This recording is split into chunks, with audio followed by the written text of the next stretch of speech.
Doctora, cuando quemé ese libro en el jardín de la biblioteca, no sentí culpa. Sentí justicia, porque ese libro mentía sobre mi abuelo.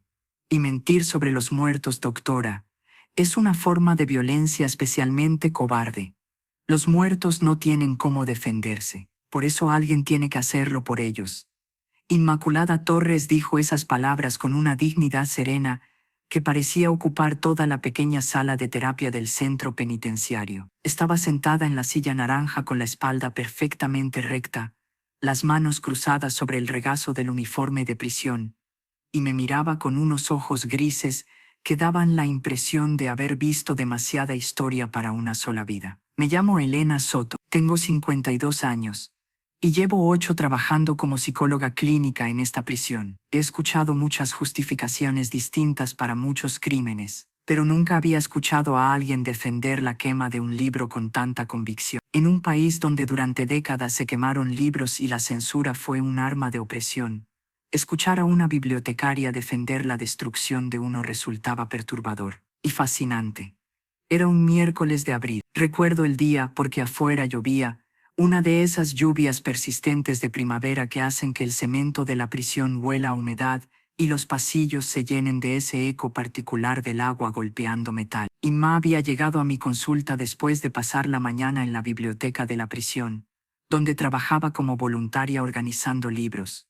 Irónico, pensé, que una mujer encarcelada por quemar un libro pasara sus días rodeada de ellos. Tu nombre es Inmaculada Torres, ¿verdad? Pero te dicen Inma. Así es, doctora. 62 años, 40 de ellos trabajando en la Biblioteca Municipal de San Martín de la Vega. Toda mi vida adulta rodeada de libros, cuidándolos, protegiéndolos, catalogándolos. Y ahora estoy en prisión por quemar uno. La ironía no se me escapa. Su voz era educada, pausada, del tipo que usa a alguien acostumbrado a hablar en bibliotecas donde el silencio es sagrado, pero debajo de esa calma había algo más, algo duro como el acero. ¿Quieres contarme qué pasó? Inma se acomodó en la silla. Sus movimientos eran deliberados y cuidadosos, como si cada gesto estuviera medido de antemano.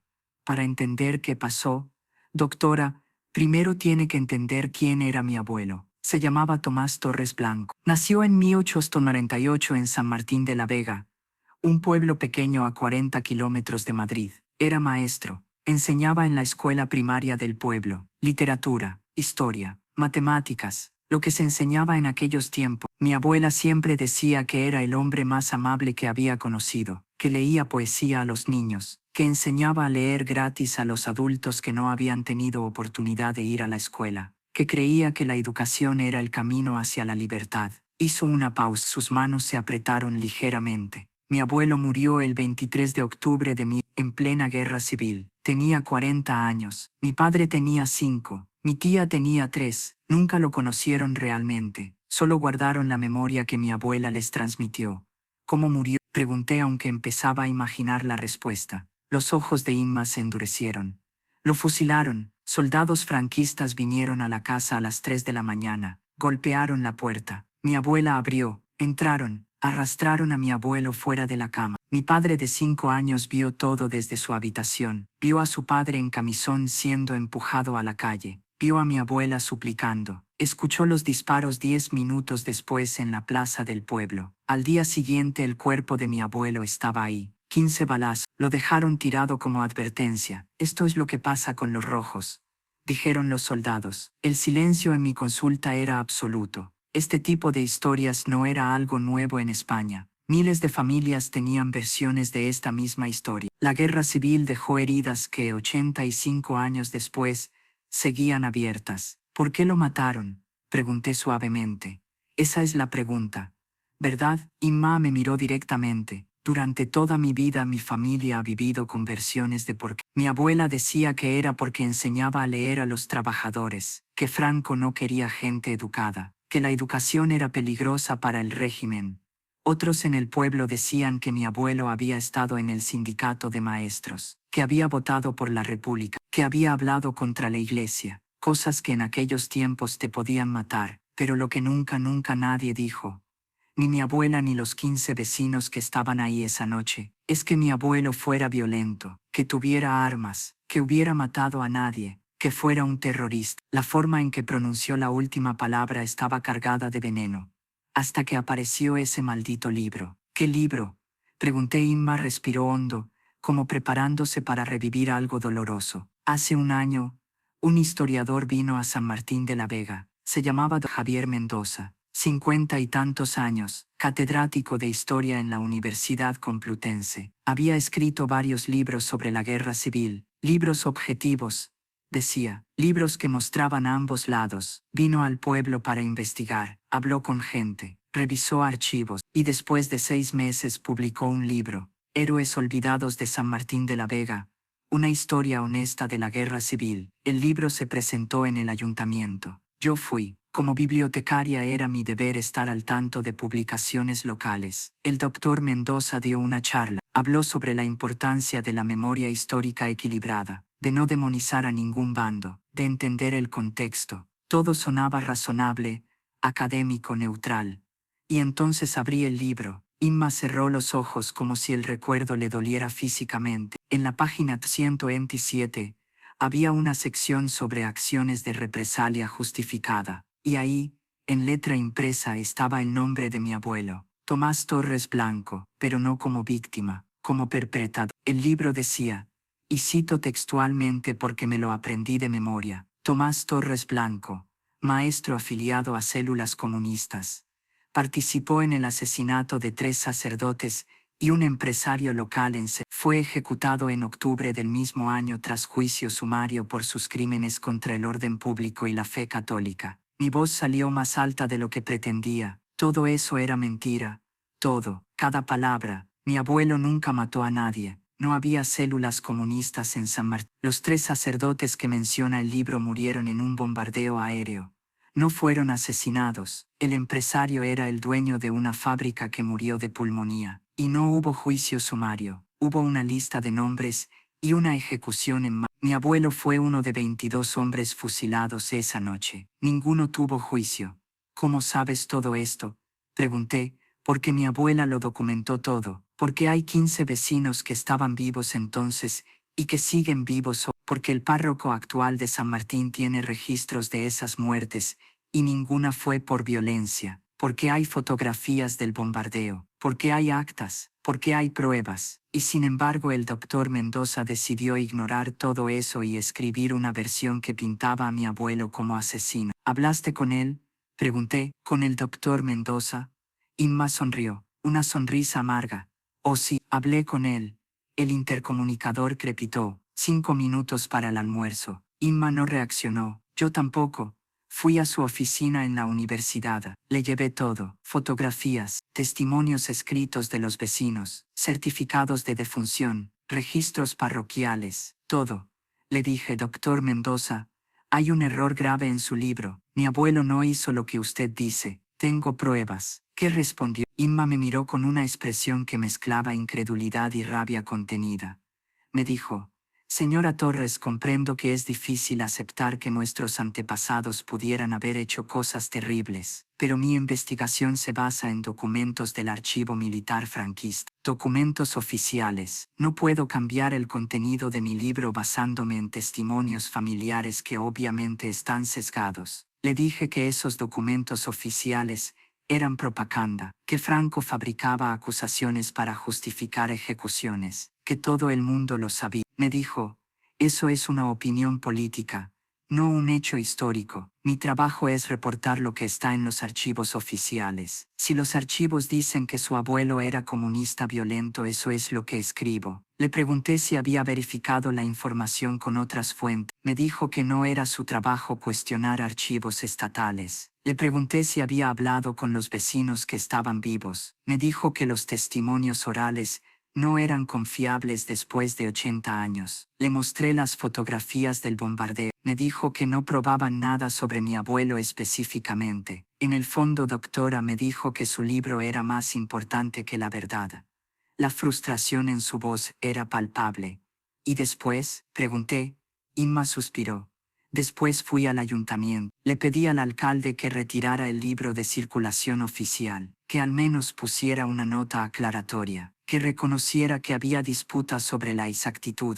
El alcalde me dijo que no podía censurar un libro, que España tenía libertad de expresión, que aunque el contenido fuera cuestionable, no podía prohibirlo. Fui a un abogado, me dijo que podía demandar por difamación, pero que tendría que probar daño a la reputación de mi abuelo, y que como mi abuelo llevaba muerto 85 años, legalmente era difícil probar daño actual. El proceso costaría al menos 5.000 euros. Podría durar años, y probablemente perdería porque la libertad académica protege a los historiadores. Fui a periodistas, escribí artículos para periódicos locales. Organicé una charla en la biblioteca donde invité a los vecinos ancianos a contar la verdad. Vinieron 12 personas, todos mayores de 80 años. Todos testimoniaron que mi abuelo era inocente. ¿Sabes cuánta atención recibió? Ningún. Porque un grupo de ancianos en un pueblo pequeño diciendo que Franco mentía no es noticia. Todo el mundo sabe que Franco mentía, pero nadie hace nada al respecto.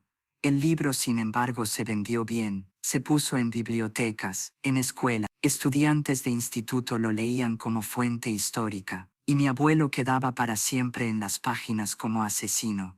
Inma se detuvo, respiró profundo, sus manos temblaban ligeramente. Así que tomé una decisión. La puerta se abrió. La guardia Torres, hora de comer. Inma se levantó lentamente. La próxima semana le cuento qué hice, y por qué no me arrepiento de ni un segundo. Salió de la consulta con esa dignidad tranquila, esa espalda recta que no se doblaba ni siquiera bajo el peso del uniforme de prisión. Me quedé sola pensando en cómo el pasado nunca termina de pasar, en cómo las mentiras escritas en libros se vuelven historia, y en cómo a veces quemar un libro podría ser el único acto de honestidad que queda. Me senté más cerca de Inma. Algo en su historia me atraía de un modo que pocas historias lo habían hecho en esos 8 años. Tal vez porque no era sobre violencia impulsiva o desesperación momentánea. Era sobre algo más profundo, sobre memoria, sobre cómo defendemos a los que ya no pueden defenderse. Inma, le dije con suavidad, cuéntame más sobre tu abuelo, no solo cómo murió, sino quién fue. Sus ojos se suavizaron. La dureza que había mostrado al hablar del doctor Mendoza se fue disipando. Mi abuela me contaba historias, todas las noches cuando era niña. Después de cenar, me sentaba en su regazo y me decía, ¿quieres saber qué hizo tu abuelo hoy? Como si todavía estuviera vivo, como si solo estuviera de viaje y tuviera que volver. Me contaba que leía poesía a los niños, Lorca, Machado, pero también se inventaba sus propias historias, sobre dragones que guardaban bibliotecas, sobre niñas que se volvían maestras, sobre mundos donde todo el mundo sabía leer. En los años 30, en un pueblo pequeño como ese, muchos adultos eran analfabetos, especialmente las mujeres. Mis bisabuelos no sabían leer. Mi abuela aprendió de mi abuelo cuando se casaron. Él le enseñó con periódicos viejos y una palabra nueva cada día. Tardó 2 años, pero mi abuela aprendió. Y después ella enseñó a otras mujeres. Mi abuelo organizaba clases nocturnas gratuitas, en su propia casa. Después del trabajo, los trabajadores venían. Campesinos, obreros de construcción, gente que nunca había tenido oportunidad. Algunos sacerdotes no les gustaba eso. Decían que educar a los trabajadores era peligroso, que les daba ideas, que el orden social dependía de que cada uno supiera su lugar. Pero mi abuelo seguía enseñando, porque creía que leer era un derecho, no privilegio. Ahora la voz de Inma estaba llena de orgullo. Mi abuela guardaba sus libros, los que salvó esa noche cuando vinieron los soldados. 3 libros que mi abuelo tenía en su mesita de noche. Don Quijote, un libro de poemas de Machado, y una antología de cuentos populares españoles. Todavía los tengo, en mi casa, con manchas de sangre en las esquinas, porque mi abuela los abrazó contra su pecho mientras veía el cuerpo de mi abuelo en la plaza. Cada vez que los abro, pienso, estos libros sobrevivieron. Mi abuelo no, pero sus libros sí. Y después un historiador escribe que mi abuelo era asesino, que merecía morir, basándose en archivos de los mismos hombres que lo mataron. ¿Cómo no iba a quemar ese libro? Entendía su rabia ahora. No era abstracta, no era política. Era profundamente personal. Era sobre un hombre que amaba los libros siendo difamado en un libro. La ironía era cruel. ¿Tu padre? Pregunté. ¿El niño de 5 años que vio todo? ¿Cómo fue su vida después? Imma suspiró. Terrible. Creció sin padre, en un país donde haber tenido padre rojo ejecutado te marcaba para siempre. No podía conseguir ciertos trabajos. No podía ir a la universidad. Era vigilado. Mi abuela le decía que nunca hablara de cómo murió mi abuelo. Di que murió en la guerra. No digas que lo ejecutaron. No digas que era maestro. Di que era campesino. Sé invisible. Mi padre aprendió a ser invisible. Trabajó en construcción como mi abuelo Valdemar. Nunca causó problemas. Nunca habló de política. Vivió con miedo hasta que Franco murió. Cuando España se volvió democracia, cuando finalmente podía hablar, era demasiado tarde. 40 años de silencio habían roto algo en él. Ya no sabía cómo hablar de su padre. El trauma era demasiado profundo. Murió en 1065 años, ataque al corazón. Pero yo sé que fue un corazón roto que tardó 60 años en matarlo. ¿Y tú? Pregunté. ¿Cómo te afectó crecer con esa historia? Me hizo quien soy, respondió simplemente. Me hice bibliotecaria porque mi abuelo amaba los libros, porque creía en el poder de la educación, porque quería continuar lo que él empezó. Cada libro que catalogaba, cada niño al que ayudaba a encontrar un libro adecuado, cada adulto al que enseñaba a usar la biblioteca, era una forma de honrar a mi abuelo. Trabajé 40 años sin pensar en jubilarme. La biblioteca era mi vida, mis libros eran mi familia. Y entonces el doctor Mendoza publica ese libro, y de repente todo lo que había construido, toda esa vida dedicada a honrar la memoria de mi abuelo a través de libros, se sentía contaminado. Porque ese libro existía en mi biblioteca, en el mismo edificio donde yo trabajaba, en los mismos estantes que yo organizaba. Clientes venían, tienen el libro de Mendoza sobre la guerra civil, y yo tenía que dárselos, con sonrisa, con profesionalismo, sabiendo que ese libro llamaba asesino a mi abuelo. Era una tortura silenciosa, cada día. Por eso cuando lo quemé no fue impulso, fue liberación, fue decir, basta, no más, este libro no merece existir, y si el sistema no lo retira yo lo haré. El intercomunicador crepitó otra vez, pero esta vez la guardia Torres solo dijo, 5 minutos más, doctora. Caso especial. Imma me miró agradecida. Hay algo más que quiero que sepa, doctora, sobre esa noche, la noche que quemé los libros. Cuéntame, no fui sola. ¿Qué quieres decir? Llevé a mi abuela, o más bien, llevé sus cenizas. Murió hace 2 años, 98 años. Vivió toda su vida con esa mentira, con saber que oficialmente su esposo era criminal ejecutado justamente. Le prometí cuando estaba muriendo que limpiaría su nombre, que haría que el mundo supiera la verdad. Esa noche con los 3 libros del doctor Mendoza puse un puñado de cenizas de mi abuela, las mezclé con las páginas. Mientras ardían dije, abuela, estoy haciendo esto por ti, por abuelo, por papá, por todos nosotros que vivimos con la mentira, y le juro, doctora, que sentí algo.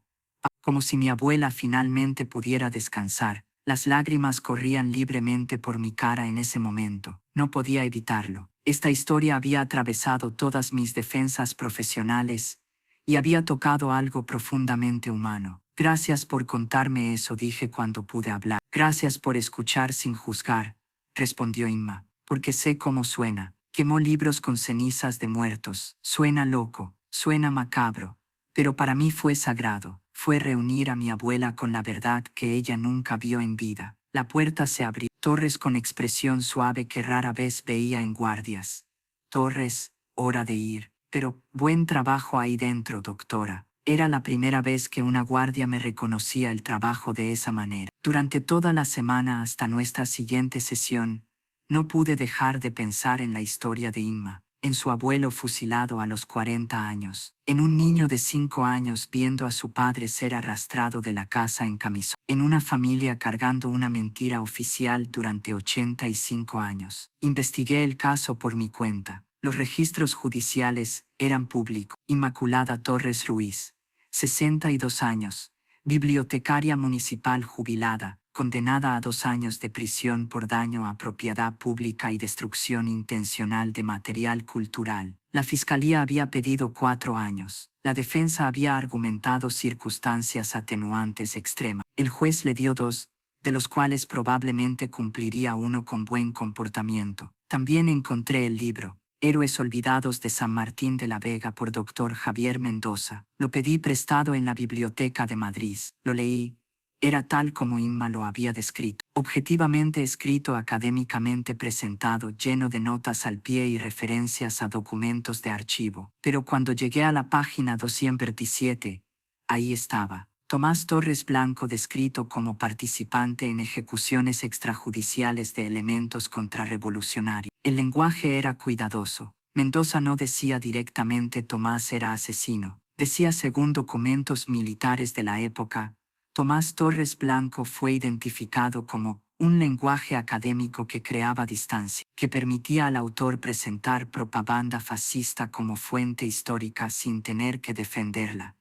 Busqué reseñas del libro. Había recibido críticas mixtas. Algunos académicos lo alababan por su equilibrio. Otros lo criticaban por repetir acríticamente narrativas franquistas sin verificación independiente. Pero se vendía. Estaba en bibliotecas. Era citado en trabajos universitarios. Y en cada cita Tomás Torres Blanco era el maestro que mató sacerdotes. El martes Inma entró a mi consulta y se sentó sin esperar invitación. Había algo distinto en ella, una determinación, que la semana anterior había estado contenida pero que ahora parecía lista para salir. Quiero retomar donde lo dejé, dijo directamente. Quiero contarle qué hice. Por favor, respondí. Era octubre, casi exactamente 85 años después de que mataran a mi abuelo. El ayuntamiento había organizado un evento, una presentación del libro del Dr. Mendoza para estudiantes de secundaria. Educación cívica lo llamaba. Enseñar a los jóvenes sobre la complejidad moral de la guerra civil. Yo sabía que eso iba a pasar. Como bibliotecaria me habían invitado a participar en la organización. Había intentado bloquear el evento. Argumenté que era inapropiado presentar un libro con contenido disputado como material educativo. Me ignoraron.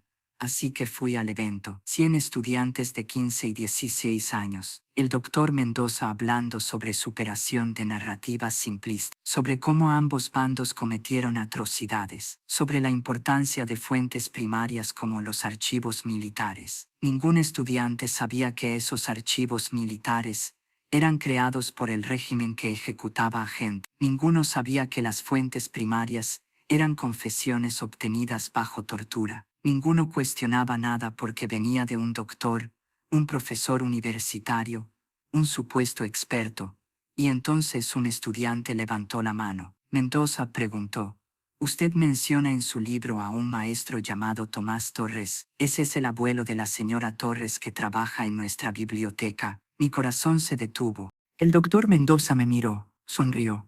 «Sí», dijo. «Creo que sí. La señora Torres está aquí. Tal vez ella quiera compartir su perspectiva familiar sobre su abuelo». Era claramente una trampa, una forma de ponerme en evidencia, de hacerme parecer la nieta emocional defendiendo al abuelo criminal, pero me levanté. Inma se detuvo. Sus manos se apretaban sobre su regazo. «¿Qué dijiste?», pregunté. Les dije la verdad. Les conté que mi abuelo era maestro, que enseñaba a leer a niños y adultos, que nunca tuvo un arma, que lo fusilaron sin juicio, que los sacerdotes que supuestamente mató murieron en un bombardeo, que había documentos, fotografías, testigos. Les dije que el libro del doctor Mendoza se basaba en propaganda franquista sin verificar, que presentar eso como fuente histórica era como presentar propaganda nazi como hecho. El doctor Mendoza se puso rojo, empezó a interrumpir. «Eso es completamente inapropiado. Está politizando un evento educativo». Le dije que él ya lo había politizado al repetir mentiras fascistas. El director del instituto me pidió que me sentara, que esta no era la forma apropiada de proceder, que si tenía disputas académicas debía presentarlas en los canales apropiados. Les pregunté, «¿Cuáles canales? ¿He ido al autor? Sí. ¿Al ayuntamiento? Sí. ¿A abogados? Sí. ¿A periodistas? Sí. ¿A ustedes? Sí. Y nadie hace nada, porque censurar al doctor sería inapropiado, pero difamar a mi abuelo muerto está perfectamente bien». Escoltaron fuera del evento. Inma me miró directamente. Esa noche no pude dormir. Seguía viendo las caras de esos estudiantes, 100 adolescentes que ahora creían que mi abuelo era asesino. que lo enseñarían a sus hijos, que la mentira se perpetuaría. Y me di cuenta de algo. El doctor Mendoza tenía razón en una cosa. Los libros son poderosos. Lo que está escrito se vuelve verdad. La gente cree más en páginas impresas que en testimonios humanos. Si esa mentira iba a morir, el libro tenía que morir. El silencio en mi consulta era tan denso que parecía presionar contra mis oídos. ¿Qué hiciste?, pregunté aunque ya sabía la respuesta. 3 días después del evento fui a la biblioteca. Era sábado por la noche. Yo tenía llaves. Había trabajado allí durante 40 años. Conocía cada rincón. Entré a las 11 de la noche. Fui directamente a la sección de historia local. Saqué el libro del doctor Mendoza. Había 3 copias. Las saqué todas. Las llevé al jardín trasero de la biblioteca, un espacio pequeño donde a veces hacíamos eventos al aire libre. Había una pequeña área de barbacoa de cuando hicimos una fiesta de verano para niños. Puse los 3 libros ahí. Los abrí en la página sempediente, la página donde mentían sobre mi abuelo. Y entonces saqué un encendedor. Inma respiró profundo. Los vi arder delante de mí, página por página, las llamas consumiendo las palabras. Comunista violento, ejecuciones extrajudiciales, justicia sumaria, todo convirtiéndose en ceniza. No quemé otros libros, solo esos 3, solo el libro que mentía. Y mientras ardían, doctora, sentí algo que no sentía desde hacía meses. Paz, como si finalmente estuviera haciendo algo real, algo que importaba. ¿Cuánto tiempo estuviste ahí?, pregunté, hasta que no quedó nada más que cenizas frías. Tal vez 20 minutos. Después las recogí, las puse en una bolsa, las llevé a casa. Al día siguiente regresé a la biblioteca, como si no hubiera pasado nada. Trabajé mi turno normal. Nadie notó de inmediato la falta de los libros, pero 2 semanas después, un estudiante pidió el libro del doctor Mendoza. Lo buscamos en el sistema. Decía que teníamos 3 copias, pero no estaban en el estante. Mi colega Mercedes pensó que habían sido robados. Llenó un reporte de pérdida, procedimiento estándar. Pero entonces el doctor Mendoza vino a la biblioteca. Alguien le había dicho sobre los libros perdidos. Vino directo hacia mí. Señora Torres, me dijo, me han informado que mi libro ha desaparecido de su biblioteca. Qué extraña coincidencia. Le dije que no sabía nada al respecto, que a veces los libros se perdían. Me miró directamente. ¿Los quemó usted?, le dije. ¿Por qué haría yo algo así, doctor? Soy bibliotecaria. Los libros son sagrados para mí. Exactamente, dijo. Excepto los libros que no le gustan. Llamó a la policía. Inma hizo una pausa. Sus manos temblaban ligeramente. Vinieron a mi casa con orden de registro. Buscaron por todas partes, revisaron mi chimenea, buscaron cenizas, revisaron mis registros de internet para ver si había comprado líquido inflamable. No encontraron nada, porque no había nada que encontrar. Las cenizas las había tirado al río Jarama días antes. Sin evidencia física, no podían arrestarme. El caso quedó como robo no resuelto. Pero yo sabía que el doctor Mendoza no se rendiría, y honestamente, yo tampoco quería que se rindiera. Porque quemar esos libros no bastaba. Quemar libros en secreto no cambia nada. Si nadie sabe que protestaste, es como si no hubieras protestado. Así que decidí que todo el mundo debía saberlo. ¿Qué hiciste?, pregunté. Escribí una carta, larga, detallada, explicando todo. La historia de mi abuelo, las mentiras en el libro, mis intentos de corregirlas por vías legales, mi decisión de quemar el libro, todo. La carta terminaba diciendo: quemé ese libro porque las mentiras sobre los muertos son violencia, y a veces, destruir la violencia es el único acto moral que queda. Envié la carta a todos los periódicos locales, a la radio, a blogs de historia, al mismo doctor Mendoza, al ayuntamiento, a todos, y en la carta, confesé, completamente, dije que yo había quemado los libros. ¿Dónde? ¿Cuándo? ¿Cómo? Todo.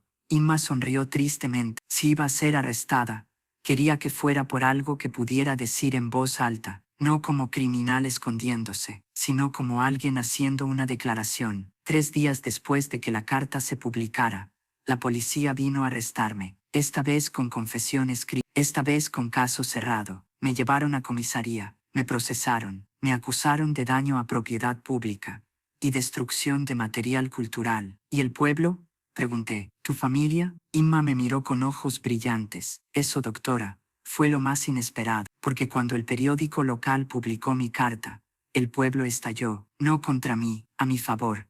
Los vecinos ancianos, los que recordaban a mi abuelo, se organizaron, fueron al ayuntamiento, exigieron que retiraran los cargos, dijeron que si yo era criminal, ellos también porque apoyaban lo que hice. 12 personas mayores de 80 años, incluyendo a don Rafael que tiene 93, y estuvo presente la noche que mataron a mi abuelo.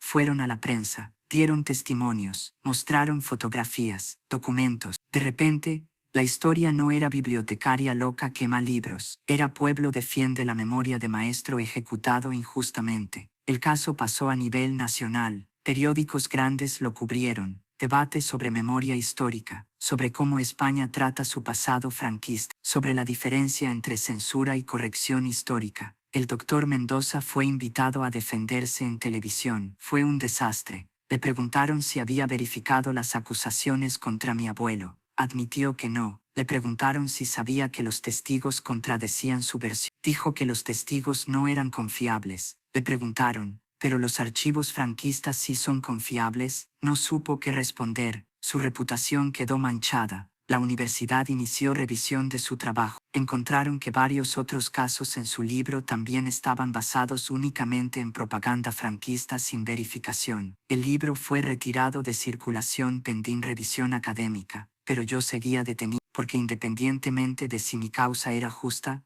había destruido propiedad pública, y eso era ilegal. La puerta se abrió. Torres, doctor a tiempo. Inma se levantó. La próxima semana le cuento sobre el juicio, y sobre por qué, incluso estando aquí, sé que hice lo correcto. Salió. Me quedé pensando en los libros, en verdad, en cómo a veces tienes que quemar mentiras para que la verdad sea visible, y en qué precio estamos dispuestos a pagar por la memoria de los que amamos. Durante esos días de espera, investigué más sobre Franco y la memoria histórica en España. Era un tema que había tocado de forma superficial en la universidad, pero nunca a fondo, nunca personalmente. Aprendí que España tiene una de las mayores cantidades de desaparecidos en el mundo después de Camboya. Más de 100.000 personas ejecutadas durante guerra civil y dictadura cuyos cuerpos nunca fueron devueltos a familias, enterrados en fosas comunes, sin nombres, sin reconocimiento. Durante 40 años después de muerte de Franco en 1975, España tuvo pacto de olvido, acuerdo tácito de no hablar sobre guerra civil o dictadura para poder avanzar como democracia. Sonaba razonable en teoría. En práctica significaba que víctimas como abuelo de Inma nunca recibieron justicia, nunca fueron reconocidas oficialmente. Solo en 2007 España aprobó ley de memoria histórica, demasiado tarde para miles de víctimas que ya habían muerto sin ver justicia, y aún así, la ley era controversial. Mucha gente decía que había que dejar el pasado en paz, que remover heridas viejas solo causaba división. Pero para familias como la de Inma, el pasado nunca fue pasado, era presente vivo, era nombre difamado, era trauma transgeneracional. Leí estudios psicológicos sobre trauma histórico, sobre cómo secretos familiares sobre muertes violentas afectan generaciones, sobre cómo necesidad de verdad y justicia no es capricho emocional, sino necesidad psicológica fundamental.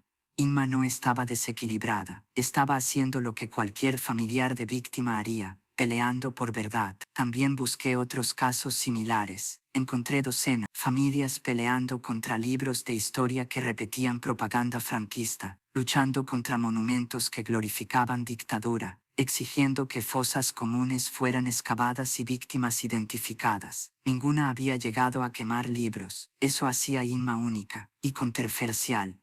Cuando volví a verla, había pensado mucho sobre nuestra conversación anterior.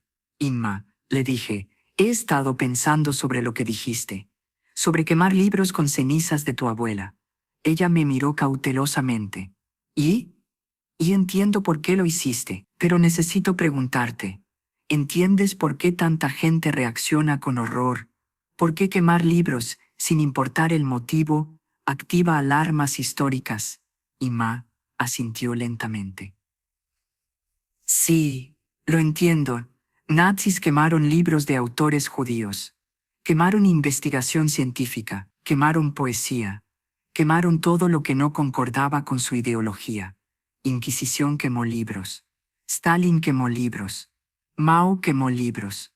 Todos los regímenes autoritarios queman libros porque los libros son peligrosos, contienen ideas, y las ideas son imposibles de controlar una vez están libres. Entonces, ¿cómo justificas hacer lo mismo? Y Ma respiró profundo, porque hay diferencia entre quemar categoría de libros y quemar libro específico. Nazis no quemaron Mein Kampf de Hitler por ser mentira, quemaron todo lo que contradecía sus mentiras. Yo no quemé todos los libros de historia de guerra civil, no quemé todos los libros que no me gustan, quemé 3 copias de un libro específico, que contenía difamación específica sobre persona específica, después de agotar todas las vías legales para corregirlo. ¿Es diferencia suficiente? Legalmente no. Estoy aquí. Moralmente, necesito creer que sí, pero entiendo que para mucha gente no lo es. Entiendo que línea entre quemar propaganda y quemar libros es borrosa, que mi acto puede ser usado por otros para justificar censura real. Eso me quita el sueño. De verdad, pensar que alguien podría decir, Inma Torres quemó libro que no le gustaba, entonces yo también puedo. Pero también sé esto, si yo no hubiera quemado ese libro, si no hubiera hecho algo dramático que llamara atención, nadie estaría hablando de mi abuelo, nadie estaría cuestionando el libro de Mendoza, nadie estaría revisando archivos franquistas. A veces el acto moralmente complicado es el que crea cambio, y tengo que vivir con esa complejidad. Su honestidad me impactó. No estaba defendiendo ciegamente su acción, estaba luchando con las implicaciones. Eso era diferente de la mayoría de internas que conocía que justificaban todo sin autocrítica. ¿Qué dirías?, le pregunté, a alguien que dice, si Inma puede quemar libro de Mendoza porque miente sobre su abuelo, entonces yo puedo quemar libro de Darwin porque contradice mi religión. Inma cerró los ojos. Esa es pregunta difícil, porque en cierto nivel, estoy diciendo, mi juicio sobre qué es verdad supera proceso legal y normas sociales. Pero hay diferencia entre verdad verificable y creencia personal. Mi abuelo no mató sacerdotes. Eso es hecho verificable con testimonios, documentos, evidencia física. Darwin no es cuestión de gusto o creencia, es ciencia con evidencia. Si alguien dice no creo en evolución, está bien, pero no puede decir voy a quemar libro porque no concordaba con mi creencia. Mi caso era sobre hecho histórico específico, no sobre ideología o creencia, sobre si mi abuelo mató gente o no, y la evidencia claramente muestra que no. Pero continuó, entiendo que mi argumento es resbaladizo, que cada persona cree que su verdad es verdad verificable y verdad del otro es creencia. Por eso no digo que todos deberían quemar libros que creen son mentiras. Digo que yo en mi situación específica, con mi evidencia específica, tomé decisión que puedo defender moralmente aunque no legalmente. No es permiso universal, es acción individual con consecuencias individuales que estoy dispuesta a cargar.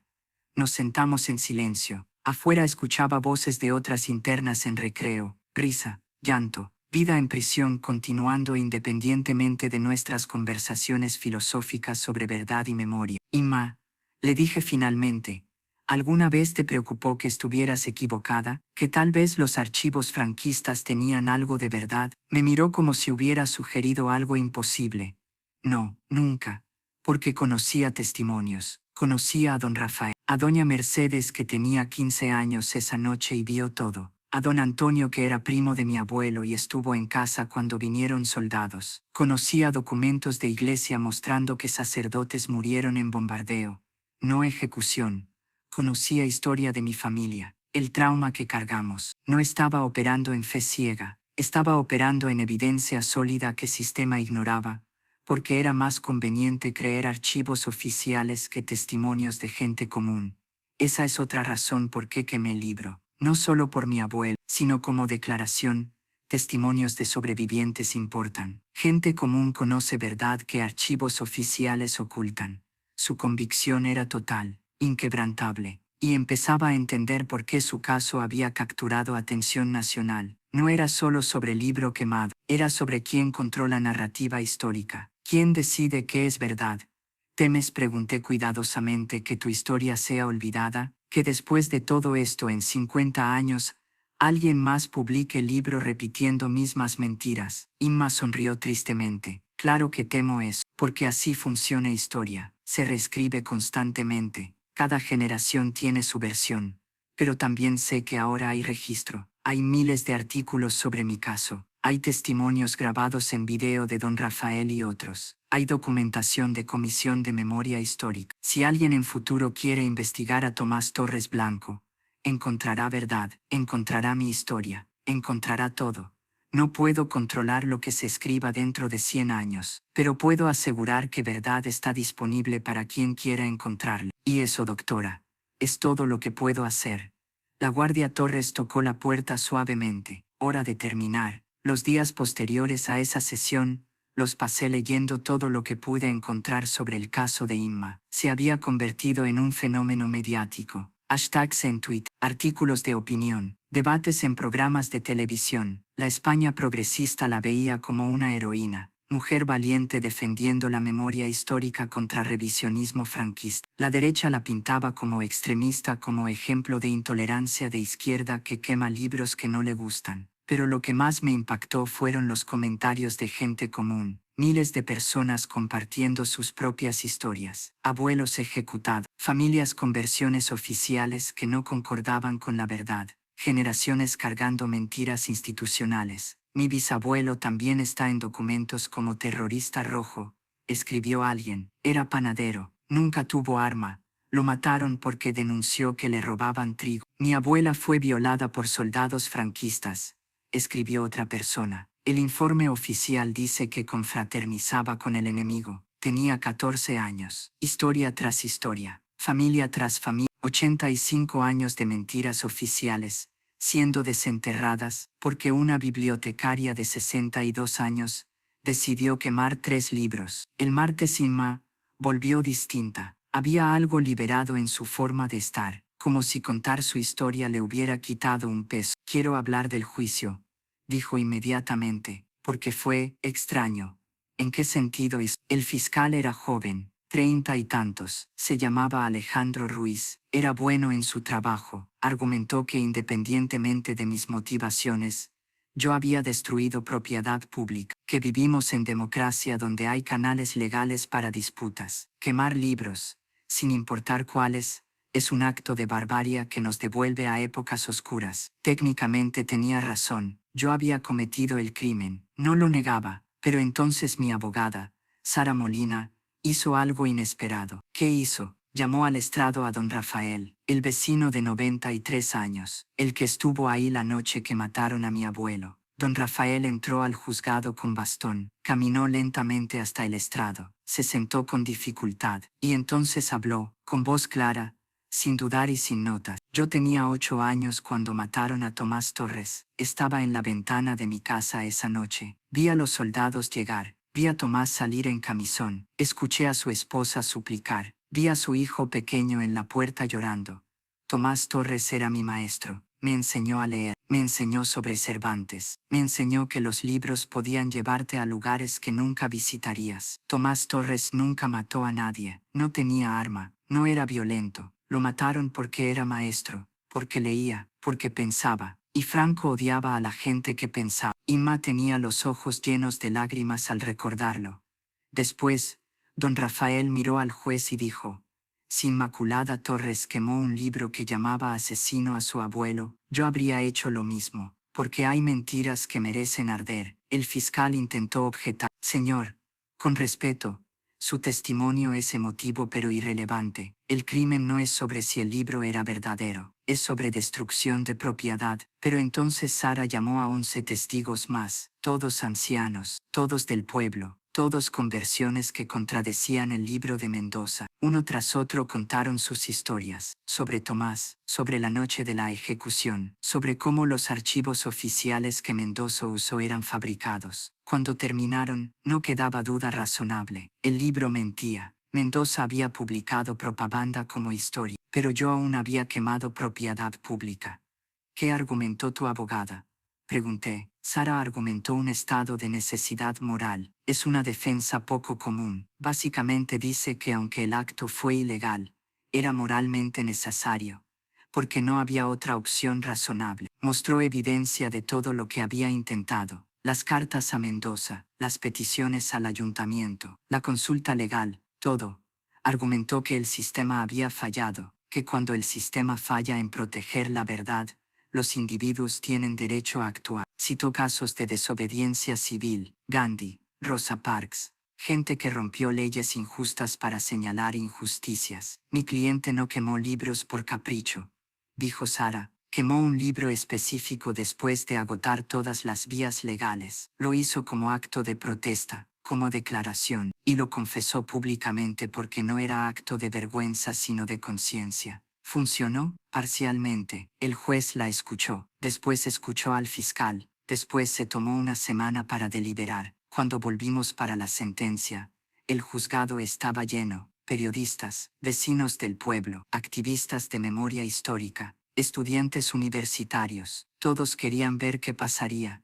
El juez habló durante unos 20 minutos, dijo que entendía mi motivación, que respetaba mi intención, que el testimonio de los ancianos era conmovedor, que el libro del Mendoza claramente tenía problemas de exactitud, pero Inma casi escupió esa palabra. Pero la ley es la ley. No podemos permitir que individuos destruyan propiedad pública, porque no están de acuerdo con el contenido. Eso sería anarquía. Eso sería el fin de la sociedad civil. Me condenó a 2 años, menos de lo que pidió el fiscal, más de lo que esperaba mi abogada. Y dijo algo más, algo que me ha estado molestando desde entonces. ¿Qué dijo? Dijo: comprendo que la señora Torres siente que el sistema falló, y tal vez el sistema sí falló, pero la respuesta a un sistema defectuoso no es el vigilantismo, es reforma del sistema. Fácil decir cuando no es tu abuelo el difamado. El resentimiento en su voz se notaba claramente.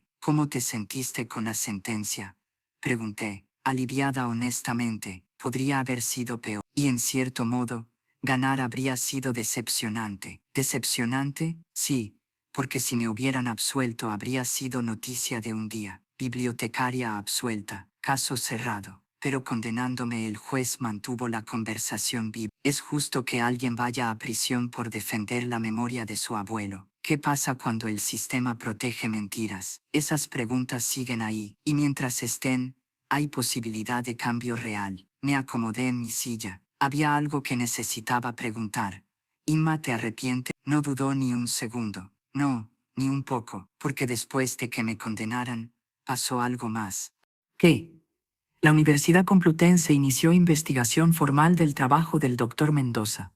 Encontraron que 18 de las 23 ejecuciones justificadas que mencionaba en su libro estaban basadas únicamente en archivos franquistas sin verificación. 18 familias como la mía misma. 18 personas muertas y difamadas. La universidad lo suspendió. Su libro fue retirado permanentemente. Está siendo reescrito por un comité de historiadores con verificación cruzada de todas las fuentes. Más importante aún, el Ayuntamiento de San Martín creó una comisión de memoria histórica. Están documentando todas las ejecuciones de la Guerra Civil, con testimonios, fotos, documentos reales. Van a colocar una placa en la plaza donde mataron a mi abuelo, con su nombre grabado, con los nombres de los otros 21. Con la verdad. Tomás Torres Blanco, maestro. Ejecutado sin juicio 23 de octubre, víctima de represión franquista. No terrorista, no comunista violento. Víctima. Las lágrimas corrían por sus mejillas. Pero sonreía. Entonces sí. Quemé 3 libros. Pasaré 1 año en prisión. Pero mi abuelo será recordado con verdad. Y eso, doctora, vale cualquier precio. El intercomunicador crepitó, pero esta vez no era fin de sesión, era un mensaje especial. Torres, tienes visita. Inma se levantó. Antes de salir se volteó. Debe de ser don Rafael. Viene cada mes. Me trae flores, siempre las mismas que mi abuela ponía en la tumba de mi abuelo. Dice que mientras yo esté aquí defendiendo la verdad, él seguirá visitando, manteniéndome conectada al pueblo, recordándome por qué Import salió. Me quedé pensando en memoria, en cómo peleamos por ella, en cómo a veces la única forma de honrar el pasado es quemar las mentiras que lo cubren. Esa semana recibí una llamada inesperada. Era de un profesor universitario. Luis Fernández, catedrático de Historia Contemporánea en Universidad Autónoma de Madrid. Doctora Soto, me dijo, he leído sobre su trabajo con Inmaculada Torres. Me pregunto si podríamos hablar sobre el caso. Estoy escribiendo artículo académico sobre memoria histórica y resistencia civil. Normalmente no hablo de mis pacientes, pero algo en su tono me hizo escuchar. Nos reunimos en un café cerca de la universidad. El Dr. Fernández era un hombre de 50 y tantos con barba gris y ojos amables. Nos sentamos con cafés que ninguno tocó. El caso de la señora Torres, empezó, ha dividido a la comunidad académica de historiadores. Algunos la ven como criminal, otros como símbolo necesario. Yo estoy en un punto incómodo. ¿Por qué incómodo? Pregunté. Porque entiendo ambos lados. Como historiador, quema de libros me horroriza.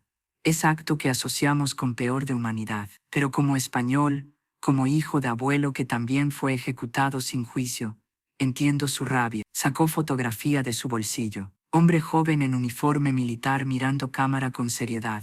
Mi abuelo, Juan Fernández López, 24 años, soldado republicano. Capturado en mí, ejecutado semana después. Mi familia nunca supo dónde está enterrado. Probablemente fosa común en algún lugar de Aragón. Lo siento, dije. No hay archivos oficiales sobre él excepto lista de rojos ejecutados. Nada más. Si alguien escribiera libro llamándolo terrorista o criminal, tendría misma reacción que señora Torres.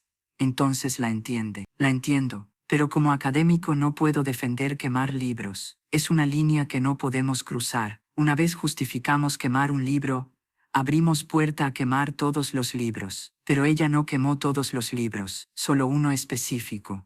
Lo sé, y ahí está el problema, porque si aceptamos su argumento, tenemos que aceptar que individuos pueden decidir qué libros merecen existir, y eso es pendiente muy resbaladiza. Bebió su café finalmente, pero también sé que Mendoza fue negligente, que su libro perpetuó mentiras documentadas, que sistema falló en corregirlo. ¿Qué hace persona en esa situación? Acepta injusticia porque alternativa es inaceptable. No supe qué responder.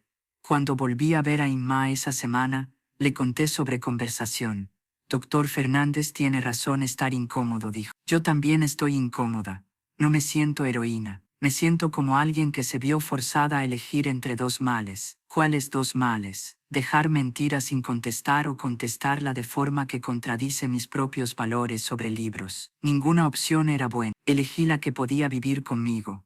¿Y puedes vivir contigo? Inma pensó largo rato. La mayoría de los días sí, pero hay noches en que me despierto pensando, ¿qué he hecho? He traicionado todo lo que creía sobre bibliotecas y preservación de conocimiento, porque durante 40 años mi trabajo fue proteger libros, todos los libros, buenos libros, malos libros, libros que amaba, libros que odiaba. Mi trabajo no era juzgar contenido sino preservarlo.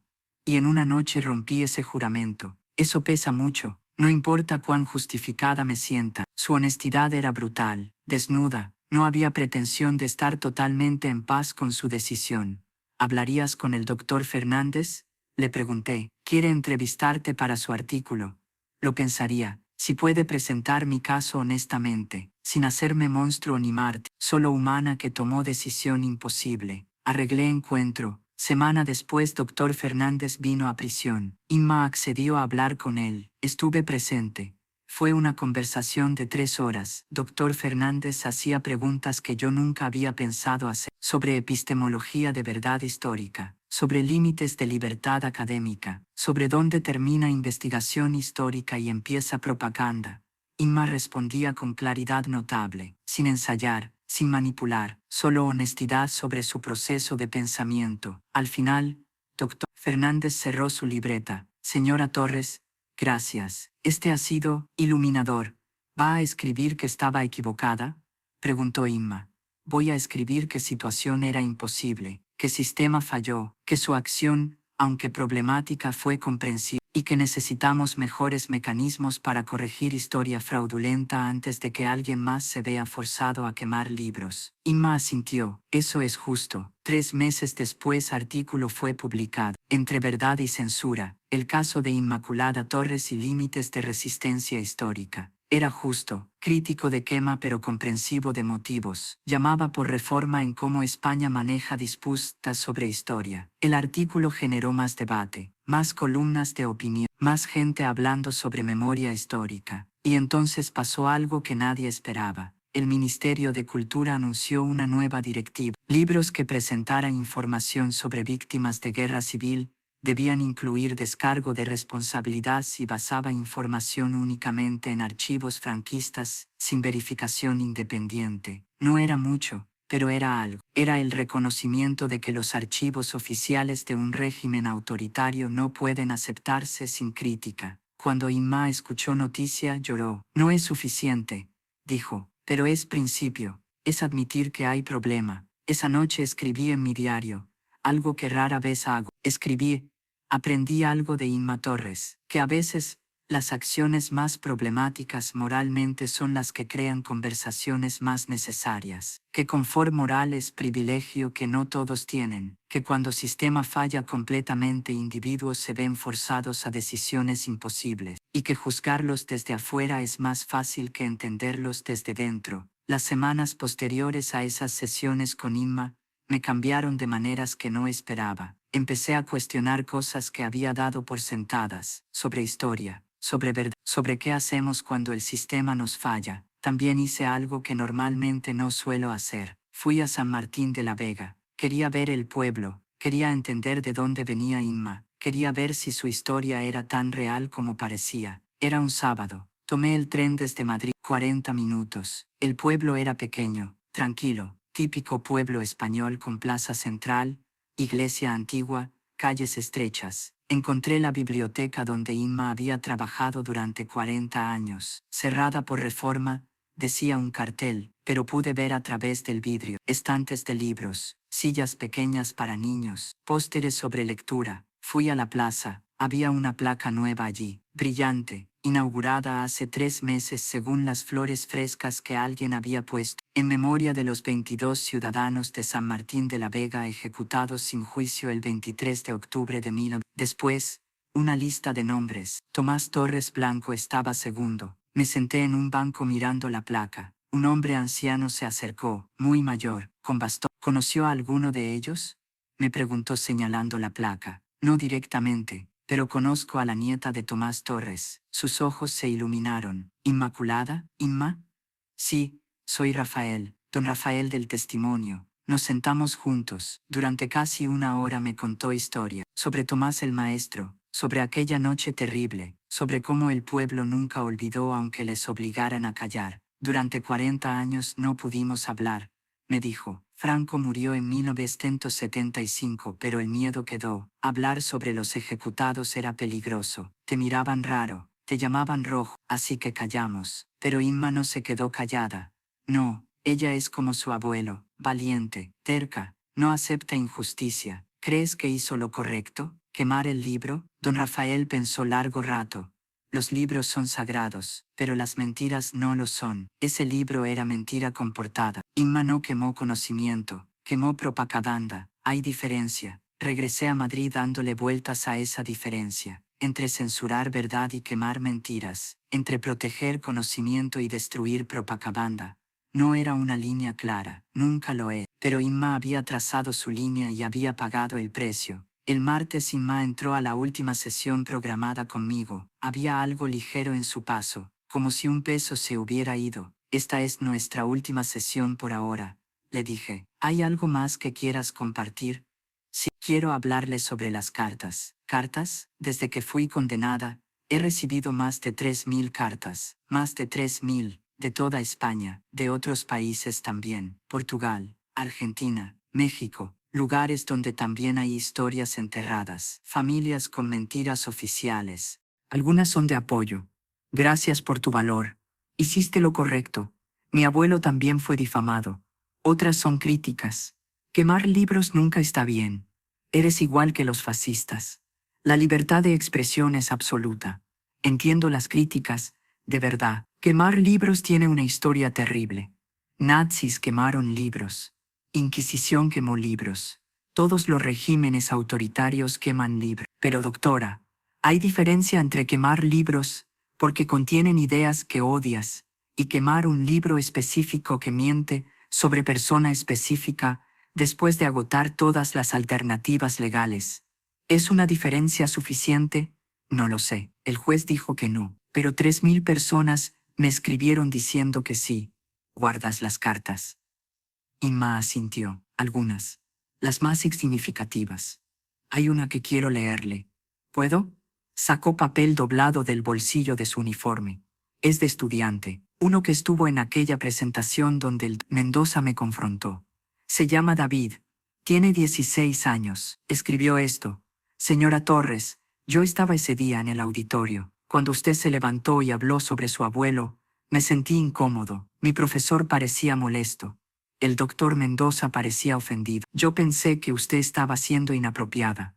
Después, cuando salió la noticia de que había quemado el libro, pensé que estaba loca. Quemar libros, eso es lo que hacen los malos, ¿no? Pero entonces empecé a leer sobre el caso. Leí su carta, leí sobre su abuelo, leí los testimonios, investigué sobre los archivos franquistas, y aprendí algo que ningún libro de texto me había enseñado. Aprendí que no toda la información impresa es verdadera, que hay que cuestionar fuentes, que quién escribió esto y por qué es pregunta más importante que dónde está publicado. Gracias por enseñarme eso. Gracias por mostrarme que a veces defender la verdad requiere romper reglas. No sé si quemaría un libro, pero ahora entiendo por qué usted lo hizo. Inma dobló la carta con cuidado. Esa carta, doctora, me dice que no fue en vano todo esto. Un adolescente aprendió pensamiento crítico. 1 de 100. Si 10 aprendieron, si 5 aprendieron, si solo uno aprendió ya vale la pena. ¿Qué harás cuando salgas? Pregunté. Salgo en 4 meses, con buen comportamiento, y tengo planes. ¿Qué planes? Primero, voy a volver a la biblioteca, no como empleada, ya estoy jubilada, pero como voluntaria. Voy a dar charlas, a estudiantes, a cualquiera que quiera escuchar, sobre memoria histórica, sobre cómo investigar fuente, sobre la diferencia entre historia y propaganda, sobre por qué importa la verdad incluso 85 años después. Segundo, voy a trabajar con la Comisión de Memoria Histórica, ayudar a documentar otros casos. Hay centenares en pueblos cercanos, familias que nunca han tenido verdad oficial. Quiero ayudarles. Tercero, voy a escribir un libro, no sobre mí, sobre mi abuelo, sobre quién era realmente, sobre qué enseñaba, sobre por qué importó. Será pequeño, tal vez nadie lo lea excepto el pueblo, pero existirá, y dirá la verdad. Y el doctor Mendoza. Inma sonrió tristemente. El doctor Mendoza perdió su cátedra. Está apelando, pero probablemente no volverá. Su carrera está manchada. Parte de mí siente lástima. Arruiné su vida, pero otra parte recuerda que él arruinó la memoria de mi abuelo sin pestañear, que nunca se disculpó, que incluso ahora insiste que hizo todo correctamente. Así que no siento demasiada lástima. La puerta se abrió. Torres, pero no para terminar sesión, para traer mensaje. Torres, ¿tienes otra visita? ¿Otro mes de don Rafael? Inma se rió. No, don Rafael viene jueves. Hoy es, no sé quién. 5 minutos después volvió Torres. Es alcalde del pueblo. Dice que necesita hablar contigo sobre la placa. Inma me miró confundida. Yo asentí. Ve, está bien. 20 minutos después volvió. Tenía lágrimas en los ojos pero sonreía. ¿Qué pasó? Pregunté. El alcalde vino a decirme que la plaza central, la plaza donde mataron a mi abuelo, va a ser renombrada. Van a llamarla Plaza del Maestro Tomás Torres Blanco. Respiró profundo. Durante 85 años fue Plaza de la Victoria. Victoria franquista. Ahora será Plaza del Maestro Tomás Torres. Y en el centro donde ahora está la placa, van a poner estatua de mi abuelo, con libro en mano, enseñando. No pudo seguir hablando. Lloró abiertamente. Yo le pasé pañuelos. Cuando se calmó dijo, mi abuelo murió a los 40. Nunca envejeció, nunca vio a sus hijos crecer, nunca me conoció. Fue borrado de la historia oficial, difamado, olvidado oficialmente. Pero ahora 85 años después tendrá una plaza, tendrá estatua, tendrá verdad. Y todo ocurrió porque quemé 3 libros. Nos sentamos en silencio. A veces las palabras sobran. Finalmente le pregunté, ¿volverías a hacerlo? Si pudieras volver atrás, ¿quemarías el libro otra vez sabiendo que te llevaría aquí, sin dudar ni un segundo? Respondió, cada vez, en cada vida, porque hay cosas que valen más que la libertad, y la verdad sobre los que amamos es una de ellas. Me levanté, le extendí la mano, pero Inma me abrazó en su lugar, un abrazo de agradecimiento sincero, de conexión humana, en un lugar inhumano. Gracias, doctor, por escuchar, por no juzgar, por entender que a veces las líneas entre bien y mal no son claras. Gracias a ti, respondí, por recordarme que la historia no es pasado muerto, es presente vivo, y que pelear por verdad siempre importa. Inma salió de mi consulta por última vez esa tarde. Caminó por el pasillo con esa espalda recta, esa dignidad que ni siquiera la prisión podía doblar. Me quedé pensando en el fuego, en cómo destruye, y en cómo a veces al destruir mentiras crea espacio para verdad. 3 meses después recibí una invitación. Inauguración de Plaza del Maestro Tomás Torres. Fui, el pueblo entero estaba ahí, cientos de personas. Inma estaba sentada en la primera fila. Había salido en libertad condicional 2 semanas antes. A su lado don Rafael en silla de ruedas. Al otro lado, alcalde y concejales. Quitaron la tela de la estatua. Bronce, 3 metros de altura. Un hombre de 40 años con libro abierto en las manos. Un rostro amable, ojos que miraban hacia el futuro. En la base, inscripción. Tomás Torres Blanco, maestro, enseñó que los libros abren mundos y que la verdad libera. Ejecutado por creer en ambas cosas, nunca olvidado. Inma habló, fue breve y emotivo. Mi abuelo murió defendiendo educación y verdad. 85 años después, su nieta fue a prisión defendiendo esas mismas cosas. No sé si él estaría orgulloso de mis métodos, pero sé que estaría orgulloso de que peleé. Esta estatua no es solo sobre él, es sobre todos aquellos sobre los que se mintió, todos los muertos difamados, todas las familias que cargaron mentiras oficiales. Y es recordatorio, la verdad importa, vale la pena pelear por ella, incluso si te cuesta libertad, incluso si te llama loca, incluso si quema. Aplausos, lágrimas, abrazos. Después, en recepción me acerqué a Inma. ¿Cómo se siente?, pregunté. Miró hacia la estatua de su abuelo brillando bajo sol de tarde. Se siente como una justicia que llega tarde, pero llegando al fin, sonrió. Y doctora, ¿sabe qué es lo mejor? Que los estudiantes de instituto van a estudiar aquí ahora, en Plaza del Maestro Tomás Torres. Y cuando pregunten quién era, les contarán verdad, no la versión de Mendoza, la verdad. Mi abuelo seguirá enseñando. 85 años después, todavía enseñando a través de su historia. Nos quedamos ahí mirando la estatua, mientras el sol se ponía sobre San Martín de la Vega, y pensé, a veces quemar mentiras es la única forma de iluminar verdad. Y aunque el fuego destruye, también purifica, también crea espacio para nuevo crecimiento. Inma quemó 3 libros, pasó un año en prisión, pero su abuelo ahora tiene plaza, tiene estatua, tiene verdad. Y tal vez, solo tal vez, eso es todo lo que cualquiera de nosotros puede esperar. Que cuando nos vayamos, alguien pelee por nuestra verdad. Que alguien se niegue a dejar que las mentiras sean la última palabra. Que alguien, si es necesario, queme las mentiras para que la verdad pueda brillar. En los meses finales de la condena de Inma, algo cambió en la prisión. Otras internas empezaron a buscarla. Querían escuchar su historia. Querían consejos sobre cómo pelear por la verdad. Una interna, María, había sido abusada por padre durante años. Padre era hombre respetado en comunidad. Cuando María lo denunció, nadie la creyó. Fue condenada por falsa acusación. Ahora estaba en prisión mientras su padre vivía libre. ¿Cómo peleas?, preguntó María a Inma.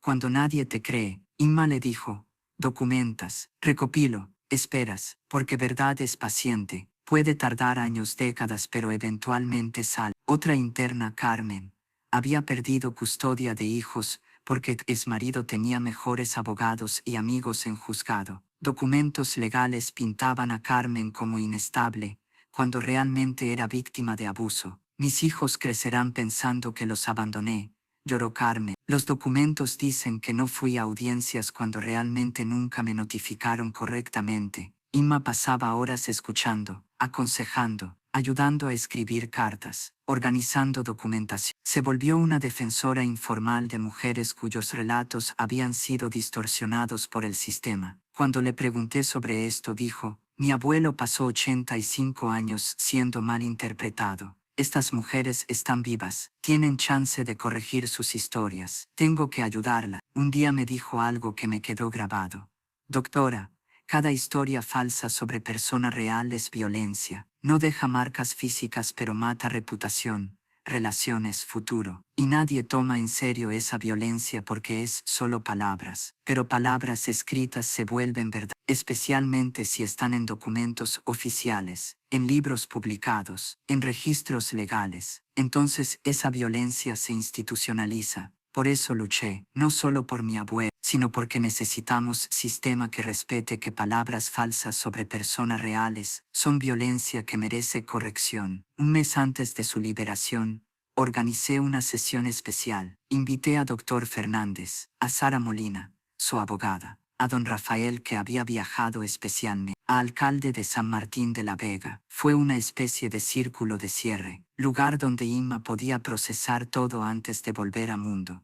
Don Rafael habló primero. Inma, tu abuelo estaría orgulloso, no de quemar libro, Tomás amaba todos los libros, pero de que peleaste por verdad, eso sí lo habría apreciado. Alcalde habló de plaza y estatua. Inauguración será mes después de tu liberación. Queremos que estés ahí, que hables. Sara habló de proceso legal. Estamos apelando tu condena. Probablemente no la revertirán, pero quedará en registro que hubo injusticia. Dr. Fernández habló de impacto académico. Tu caso cambió conversación en universidades. Jóvenes historiadores ahora cuestionan fuentes, verifican más. Ese es legado importante. Y entonces Inma habló. Entré aquí pensando que había quemado 3 libros, pero ahora entiendo que quemé más. Quemé mi carrera como bibliotecaria, quemé mi libertad temporal, quemé mi paz mental, pero también quemé silencio. Y silencio sobre injusticia es complicidad. Mi abuelo murió porque gente permaneció en silencio. Vecinos que sabían verdad pero tenían miedo de hablar. Durante 40 años España estuvo en silencio sobre atrocidades. Y ese silencio permitió que mentiras se convirtieran en historia oficial. Ya no estoy en silencio. Y he aprendido que voces individuales, aunque quebradas, aunque imperfectas, importan. Después de la reunión, mientras todos se iban, Inma se quedó. Me miró. Doctora Elena, quiero preguntarle algo. Claro, cuando salgas seguiremos en contacto. Sé que no es protocolo normal, pero he llegado a valorar nuestras conversaciones. Me han ayudado a procesar todo de formas que no habría podido sola. Por primera vez en 8 años como psicóloga de prisión, dije que sí, porque sabía que historia de Inma no terminaba con liberación. Era principio de algo más grande. El día de la liberación llegó, abril. Exactamente un año después de quema, estuve ahí cuando salió. Llevaba bolsa pequeña con pertenencias. Don Rafael esperaba con flores, pero también había sorpresa. 20 estudiantes de instituto, los mismos que habían estado en presentación donde todo empezó. Uno se acercó, David, el que había escrito carta. Señora Torres, dijo, queríamos estar aquí, para decir gracias, porque nos enseñó algo que ningún libro de texto enseña. Que verdad vale la pena pelear. Inma lloró. Abrazó a cada uno. El camino a San Martín fue una procesión. Más de 100 personas habían venido. Banderas, pancartas. Bienvenida a casa, Inma. Verdad siempre gana. Cuando llegamos a plaza, vi estatua por primera vez en persona. Era hermosa. Tomás miraba adelante con libro abierto. Expresión sabia pero amable. Inma tocó estatua. Pasó manos sobre letras de nombre de su abuelo. Lloró silenciosamente. Don Rafael se paró a su lado. Ya está, hija. Ya puede descansar. Él está recordado correctamente ahora. La ceremonia fue emotiva. Alcalde habló. Doctor Fernández habló. Varios ancianos que recordaban a Tomás hablaron. Después, Inma subió. Miró a multitud. Respiró profundo. No soy heroína, empezó. Soy mujer que se vio forzada a elección imposible, y elegí verdad sobre conformidad, justicia sobre ley, memoria sobre silencio. No pido que todos acuerden con mi método, pero pido que entiendan por qué fue necesario, por qué cuando todas las puertas legales se cierran a veces tienes que crear tu propia puerta. Mi abuelo enseñó que conocimiento libera, y tenía razón, pero también es cierto que conocimiento falso esclaviza, y liberar verdad a veces requiere destruir mentiras. Quemé 3 libros, pasé año en prisión, pero mi abuelo ahora tiene plaza, tiene estatua, tiene verdad, y 200 familias más están siendo investigadas por Comisión de Memoria Histórica. ¿Valió la pena? Pregúntenme en 10 años, cuando jóvenes que están aquí hoy sean adultos, cuando enseñen a sus hijos sobre guerra civil, cuando digan, mi maestro fue Tomás Torres. Fue ejecutado por enseñar, pero no fue criminal, fue víctima. Entonces sabré si valió la pena. Aplausos duraron 5 minutos. Después, en recepción pequeña, Inma me apartó. Doctora, hay algo que quiero darle. Sacó el libro de su bolsa. Viejo, desgastado, manchas en esquina, Don Quijote de mi abuelo, el que sobrevivió esa noche. Quiero que lo tenga. Inma, no puedo, es parte de tu familia. Exactamente. Y usted se volvió parte de mi familia, alguien que entendió cuando nadie más parecía entender. Este libro sobrevivió violencia, sobrevivió mentiras, sobrevivió 85 años, como mi familia, como verdad. Guárdelo, léalo, recuerde que a veces las cosas más importantes sobreviven contra todo. Tomé el libro con manos temblorosas, lo abrí, primera página tenía inscripción en tinta descolorida. Para tomar, que los molinos de viento nunca te detengan. Con amor, Mercedes. Fecha 10. Mercedes era abuela de Inma. Abuelo amaba a Don Quijote, dijo Inma suavemente, porque Quijote peleaba batallas que parecían locas, contra molinos de viento que otros no veían como gigante. Pero Quijote sabía que percepción no es realidad, que a veces tienes que pelear aunque parezcas loco. Yo soy Quijote de mi familia, peleando contra molino de viento llamado historia oficial, y como Quijote probablemente parezco loca, pero sé que gigante es real. Nos abrazamos, largo, fuerte. Cuando me separé dije, Inma, creo que tu abuelo estaría increíblemente orgulloso. Espero, respondió, espero que donde quiera que esté, sepa que no fue olvidado, que alguien peleó por él, que verdad finalmente ganó. Mientras manejaba de vuelta a Madrid esa noche, libro de Tomás en asiento de pasajero, pensé sobre todo lo aprendido. Aprendí que verdad es frágil pero resiliente, que puede ser enterrada pero no destruida, que familias cargan memorias a través de generaciones esperando momento de justicia. Aprendí que sistema puede fallar tan completamente que individuos se ven forzados a actuar fuera de sistema, y que juzgar esas acciones es complejo, requiere entender contexto completo de desesperación que conduce a... Aprendí que quemar libros es aterrador precisamente porque libros son poderosos, y que poder puede ser usado para verdad o mentira. Proteger libros significa a veces cuestionar qué protegemos y por qué. Pero sobre todo aprendí sobre amor. Amor transgeneracional. Amor que persiste 85 años después de muerte. Amor que lleva a abuela de 98 años a ser nieta prometer justicia. Amor que hace nieta ir a prisión para mantener promesa. Ese tipo de amor no cabe en libros de texto sobre moral. Es más grande, más complicado, más humano. La historia de Inma no trata de si quemar libros es correcto o incorrecto. Es sobre qué hacemos cuando sistema nos falla completamente, cuando verdad es silenciada, cuando opciones son todas malas y tienes que elegir cuál puedes vivir con. Ella eligió, pagó precio y cambió algo en proceso. Eso es todo lo que cualquiera de nosotros puede aspirar a ser.